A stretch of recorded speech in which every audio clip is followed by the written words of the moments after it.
एक गांव में एक परिवार रहता था। उस परिवार में एक पत्नी और एक लड़का था। कुछ समय के बाद उसकी पत्नी की मृत्यु हो गई। उस समय लड़के की उम्र 12 साल की थी। उस व्यक्ति ने दूसरी शादी कर ली।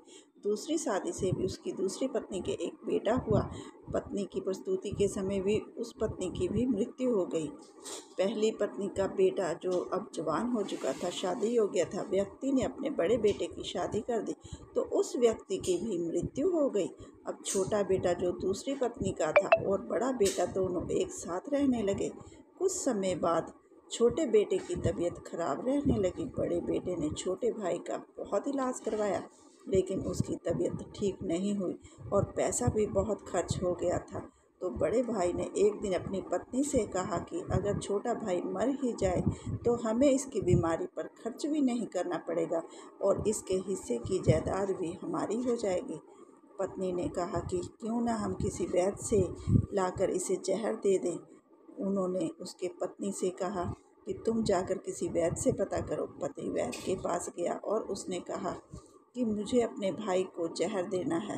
वैद्य मान गया और उस व्यक्ति ने वैद्य से कहा कि तुम्हारी कितनी फीस है, हम दे देंगे। वैद्य ने उसे जहर दे दी। पति पत्नी ने मिलकर अपने उस छोटे भाई को जहर दे दिया, जिससे उसकी मौत हो गई।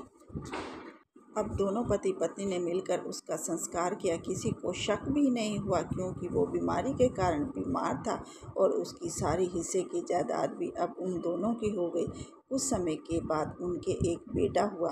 दोनों पत्नी पत्नी बहुत खुश थे। उन्होंने खूब खुशियां मनाई और देखते ही देखते उनका बेटा जवान हो गया।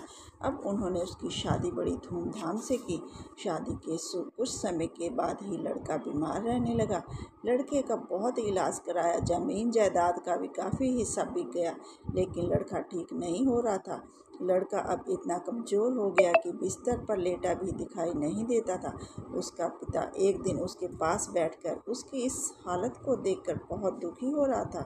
तभी लड़का अपने पिता से बोला कि भाई, अपना हिसाब बराबर हो गया, बस अब कफन और लकड़ी की तैयारी कर लो। ये सुनकर पिता ने सोचा कि शायद बीमारी के कारण लड़के का दिमाग काम नहीं कर रहा है। बोला, बेटा, मैं तेरा भाई नहीं, बाप हूँ। तब लड़का बोला, मैं आपका वही भाई हूँ जिसे आपने वैद्य से लाकर जहर देकर मारा था।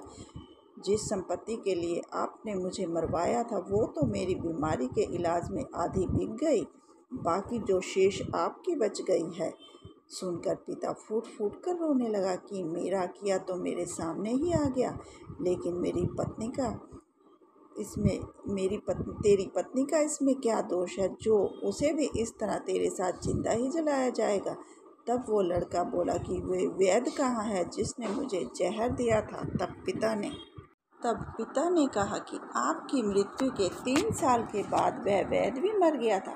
तब उस लड़के ने कहा कि ये दुष्ट पत्नी जो है ये वैद्य ही है, इसलिए इसे भी मेरे साथ जिंदा जलाया जाए। हमारे जीवन में जो दुख सुख होते हैं वो हमारे कर्मों का ही फल है। जैसा हम बोएंगे वैसा ही काटेंगे। जितना गहरा कुआं होगा उतना ही जल भी मीठा होगा। जीवन में कठिन समय में भी कभी किसी का बुरा मत करो। इस कहानी से आपको क्या शिक्षा मिली है, प्लीज़ कमेंट करके बताइए। धन्यवाद।